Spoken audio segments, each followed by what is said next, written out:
2000 সালে, 24 বছর এখানে হয়ে গেল। তার আগে বিভিন্ন জায়গায় থাকার পর this is my 74th birthday. আমি জানি না নেক্সট ইয়ার আমি থাকবো কিনা। ওই কামনা করি আর সকল কাজ যেন ভালো হয়, সকলেই যেন ভালো হয়। সঙ্গে আপনিও ভালো থাকুন। Thank you. Happy birthday, happy birthday, সবাই মিলে বলবো তো।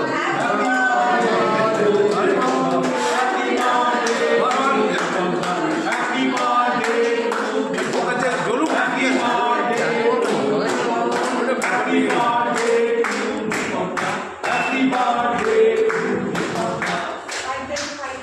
আগে খাইয়ে দিচ্ছি একটু। কাকে খাওয়াবেন? বাইক থেকে খাইয়ে। ও আচ্ছা।